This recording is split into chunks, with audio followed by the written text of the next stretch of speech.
الحمد لله وحده والصلاة والسلام على من لا نبي بعده وعلى آله وأصحابه أجمعين ما بعد اتقوا الله عباد الله والعاقبة للمتقين. ഏറ്റവും പ്രിയപ്പെട്ട സത്യവിശ്വാസി സഹോദരങ്ങൾ, നബി സല്ലല്ലാഹു അലൈഹി വസല്ലം പറയുന്നു, നിന്നെ സംശയപ്പെടുത്തുന്ന കാര്യങ്ങൾ വിടുക, സംശയമില്ലാത്തവയിലേക്ക്. തീർച്ചയായിട്ടും സത്യം എന്ന് പറയുന്നത് അത് ആശ്വാസമാണ്. കള്ളം അത് സംശയവുമാണ്. ഇവിടെ നബി സല്ലല്ലാഹു അലൈഹി വസല്ലം ഉദ്ദേശിക്കുന്ന കാര്യം എന്തെന്നാൽ അത് മറ്റൊരു ഹദീസിനോട് ചേർത്ത് വായിക്കുമ്പോൾ നമുക്ക് വളരെ എളുപ്പം മനസ്സിലാവും. വാബിസത്ത് ബിൻ മഅബദ് റളിയല്ലാഹു അൻഹു നബിയുടെ അടുക്കൽ ഒരിക്കൽ വരികയാണ്. അപ്പോൾ നബി സല്ലല്ലാഹു അലൈഹി വസല്ലം അങ്ങോട്ട് ചോദിച്ചു, വാബിസത്തെ, നീ ഒരു കാര്യം ചോദിക്കാനാണ് വരുന്നത്, അതെന്താണെന്ന് ഞാൻ പറഞ്ഞു തരട്ടെ എന്ന് അങ്ങോട്ട് ചോദിച്ചു. അദ്ദേഹം പറഞ്ഞു, അതേ റസൂലേ, പറയൂ. നബി സല്ലല്ലാഹു അലൈഹി വസല്ലം പറഞ്ഞു, പുണ്യത്തെയും പാപത്തെയും കുറിച്ച് ചോദിക്കാനാണ് നീ വന്നിട്ടുള്ളത്. അൽ ബിർ വൽ ഇസ്മ, എന്താണ് പുണ്യം, എന്താണ് പാപം, ഇത് രണ്ടിൻ്റെയും നിർവചനം നിനക്കറിയണം. എങ്ങനെയാണ് ഇത് രണ്ടും മനസ്സിലാക്കുക എന്ന് അറിയാനാണ് നീ വന്നിട്ടുള്ളത്. അപ്പോൾ അദ്ദേഹം പറഞ്ഞു, അതെ, തീർച്ചയായിട്ടും ഞാൻ അതിനു വേണ്ടി തന്നെയാണ് വന്നിട്ടുള്ളത്. അപ്പൊ നബി സല്ലല്ലാഹു അലൈഹി വസല്ലം പഠിപ്പിച്ചു കൊടുക്കുകയാണ് വളരെ ലളിതമായി, എങ്ങനെയാണ് ഒരു വിശ്വാസിക്ക് ഏതൊക്കെയാണ് പുണ്യമായ കാര്യങ്ങൾ, ഏതൊക്കെയാണ് പാപമായ കാര്യങ്ങൾ എന്ന് തിരിച്ചറിയാൻ കഴിയുക എന്ന് നബി സല്ലല്ലാഹു അലൈഹി വസല്ലം പറഞ്ഞു കൊടുക്കുകയാണ്. അൽ ബിർറു ഹുസ്നുൽ ഖുൽഖ്, നന്മ എന്ന് പറഞ്ഞാൽ അത് സൽസ്വഭാവമാണ്. ഒറ്റ വാക്കിലാണ് നബി സല്ലല്ലാഹു അലൈഹി വസല്ലം നന്മയെ നിർവചിച്ചത്, പുണ്യത്തെ നിർവചിച്ചത്. അതായത് നമ്മളുടെ അടുക്കൽ നിന്നുണ്ടാകുന്ന എല്ലാ സൽസ്വഭാവങ്ങളും, ദയ, കാരുണ്യം, സഹാനുഭൂതി, അതുപോലെ മറ്റൊരാൾക്ക് നമ്മളെക്കാൾ പ്രാധാന്യം നൽകൽ, എന്തിനെ ഒരാളുടെ മുഖത്ത് നോക്കി പുഞ്ചിരിക്കൽ പോലും, അതുപോലെ സലാം പറയൽ, അങ്ങനെ എന്തെല്ലാം സൽസ്വഭാവങ്ങളുണ്ടോ അതൊക്കെയാണ് നന്മ. ഇനി വൽ ഇസ്മു മാ ഹാക അലാ സദ്രിക വകരിഹ്ത അൻ യത്ലിഅ അലൈഹി നാസ്, ഇസ്മിനെ കുറിച്ച് നബി സല്ലല്ലാഹു അലൈഹി വസല്ലം രണ്ട് കാര്യങ്ങളാണ് പറഞ്ഞത്. ഒന്ന്, നിന്റെ ഹൃദയത്തിൽ കുത്തലുണ്ടാക്കുന്ന ഒരു കാര്യം, അത് ചെയ്തു കഴിഞ്ഞാൽ ഹൃദയത്തിന് മുഅ്മിനാണെങ്കിൽ അത് അയാൾക്ക് വല്ലാത്ത കുറ്റബോധമുണ്ടാക്കും. അല്ലെങ്കിൽ അള്ളാഹു ചെയ്യരുത് എന്ന് പറഞ്ഞ കാര്യമാണെങ്കിൽ, അല്ലെങ്കിൽ ഒരു പാപമായ കാര്യമാണ് ചെയ്തിട്ടുള്ളതെങ്കിൽ അത് ഹൃദയത്തിൽ കുത്തലുണ്ടാക്കും. രണ്ടാമത്തെ കാര്യം, മറ്റുള്ള ആളുകൾ അത് അറിഞ്ഞാൽ നീ വഷളാകുമെന്ന് നിനക്ക് തോന്നുന്ന കാര്യം, ആളുകൾ അറിയുന്നത് നീ ഇഷ്ടപ്പെടുന്നില്ല, അത് വേറൊരു നിലക്ക് ഇഷ്ടപ്പെടാതിരിക്കും, അത് നമ്മളുടെ സൽക്കർമ്മം അറിയാതിരിക്കാൻ വേണ്ടി നമ്മൾ ഇഷ്ടപ്പെടില്ല, അതല്ല ഇവിടെ ഉദ്ദേശം. അത് ആളുകൾ അറിഞ്ഞു കഴിഞ്ഞാൽ അത് ഞാൻ അവരുടെ മുമ്പിൽ എന്താവും, മോശക്കാരനാകും എന്ന് നിനക്ക് തോന്നുന്ന കാര്യങ്ങൾ കൂടി എന്താണ്, പാപമാണെന്ന് നബി സല്ലല്ലാഹു അലൈഹി വസല്ലം വളരെ കൃത്യമായി സഹോദരങ്ങളെ നമുക്ക് മനസ്സിലാക്കാൻ കഴിയുന്ന രീതിയിൽ നമ്മളുടെ ഏത് കർമ്മങ്ങളും ഈ ഒരു മാനദണ്ഡത്തിന്റെ അടിസ്ഥാനത്തിൽ നമ്മളൊന്ന് വിലയിരുത്തിയാൽ നമുക്ക് മനസ്സിലാകും എന്താണ് പുണ്യം, എന്താണ് പാപം.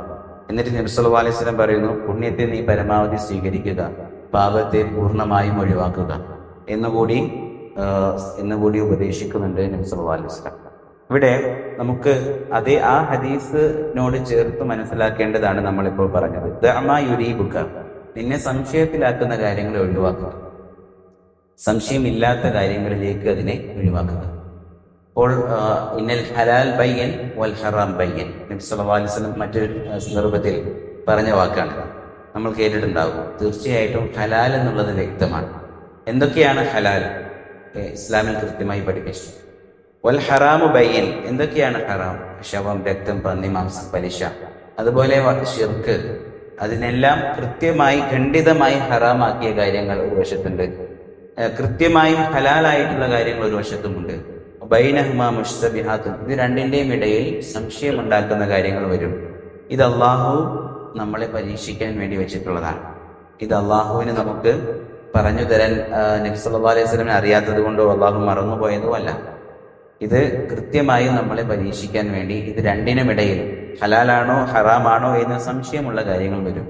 ദൈനംദിനം നമ്മളുടെ ജീവിതത്തിൽ സാമ്പത്തിക മേഖലയുമായി ബന്ധപ്പെട്ട്, നമ്മളുടെ ജീവിതവുമായി ബന്ധപ്പെട്ട് ഒരുപാട് മസലകൾ ഇതുപോലെ വരും. അപ്പോൾ നമ്മൾ എന്ത് ചെയ്യണം, ഹറാമാണെന്ന് സംശയമുണ്ടാകുന്ന കാര്യങ്ങളെ ഒഴിവാക്കുക, അത് ചെയ്യേണ്ട. അത് സംശയമില്ലാത്ത ഒരു വശമുണ്ടാകുമല്ലോ, ഇതെടുക്കുക. ഇതാണ് നബി സല്ലല്ലാഹു അലൈഹി വസല്ലമിന്റെ ഈ ഹദീസിന്റെ ഒരു സാരാംശം എന്ന് പറയുന്നത്. അപ്പോൾ നമ്മൾ നന്മ ചെയ്യുമ്പോൾ ആ സത്യത്തിന് മനസ്സിലൊരു ആശ്വാസമാണ്. എന്നാൽ കള്ളത്തിന് അത് മനസ്സിലിങ്ങനെ സംശയമുണ്ടാക്കിക്കൊണ്ടേയിരിക്കും എന്നാണ് നബി സല്ലല്ലാഹു അലൈഹി വസല്ലം പറയുന്നത്. അപ്പോൾ അതുകൊണ്ട് അറിഞ്ഞ കാര്യങ്ങൾ പരമാവധി നമ്മളുടെ ജീവിതത്തിലേക്ക് പകർത്തുവാൻ പരിശ്രമിക്കുക.